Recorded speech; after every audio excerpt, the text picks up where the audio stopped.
ከሴቶች ሁሉ መጥፎ ሴት ማለት ደግሞ አልሙተበርጃት የሚገላለጡ ሴቶች ናቸው።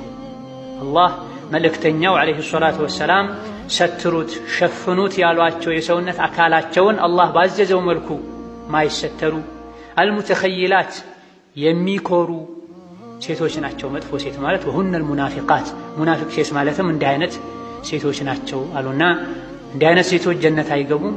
ከቁጥር አንፃር ጉራበል አዕሷምን የሚያክሉ ከገቡ እንጂ ከአሞራ ዘር ሆኖ አልፎ አልፎ እንጂ የማይገኝ የአሞራ አይነት የሸሪዓን አለባበስ በመጣሳቸው በመኩራታቸው ኒፋቅ ውስጥ በመውደቃቸው ጀነት የመግባት እድላቸው ጠባብ ነው ያሉ ኢማም አሕመድ ከዓብዱላህ ብን ዐምር ብን አልዓስ ባስተላለፉት ሐዲትም ኡመይማ የምትባል ሴት ወደ ነቢ ዓለይሂ ሰላቱ ወሰላም መታ ለመስለም ቃል ለመግባት በፈለገች ጊዜ ነቢ ዓለይሂ ሰላቱ ወሰላም ወደ እስላም ስትገቢ ቃል የማስገባሽ በአንደኛ ደረጃ በአላህ አላሻርክም እንድትይ፣ አልሰርቅም እንድትይ፣ ዝሙትን አልቀርብም አላመነዝርም እንድትይ፣ እንደዚሁ ደግሞ ድሮ በጃሂልያ ዘመን የነበሩ ሴቶች ይገላለጡት እንደነበረው አልገላለጥም ብለሽ ቃል እንድትገቢ ነው ሙባይዓ የማደርግሽ ብለዋታል ነቢ ሰለላሁ ዐለይሂ ወሰለም። ነቢ ሰለላሁ ዐለይሂ ወሰለም የሴት ልጅን አለባበስ ከተውሂድ ጋር ከኢማን ጋር አብረው አቆራኝተው ጠቅሰዋል። መገላለጥን መተው መስረቅን፣ ዝሙት መስራትን ከመተው ጋር አብረው ጠቅሰዋል። ሙስሊም ሴት ዝሙትን መተው እንዳለባት ሁሉ፣ ስርቆትን መተው እንዳለባት ሁሉ፣ ሽርክን መተው እንዳለባት ሁሉ መገላለጥን መተው አለባት።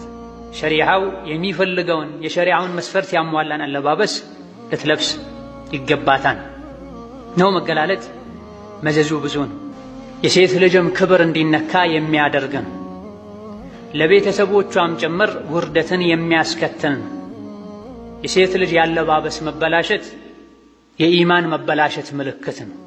ሴት ልጅ ኢማኗ ሲስተካከል ዲንን ስታቅና ዲንን ስተገብር አለባበሷ ያማረ የተስተካከለ ይሆናል። ኢማኗ ልቧ ሲበላሽ አለባበሷ ከሸሪዓ የራቀና የሚጻረር ይሆናል። መገላለጥን ሸይጣን ይወዳል።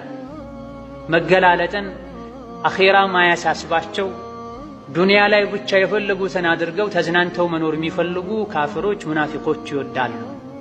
አላህ በተከበረው ቃሉ እናንተ የሰው ልጆች ሆይ ጠላታችሁ ሸይጣን እንዳይፈትናችሁ አባታችሁን አደምን ከጀነት እንዳስወጣው ሁሉ መጀመሪያ ጀነት ላይ በሰላም ሁሉ ነገር ተሟልቶላቸው የኖሩ አባታችሁ አደምን ከጀነት ያስወጣው በወንጀል ነው።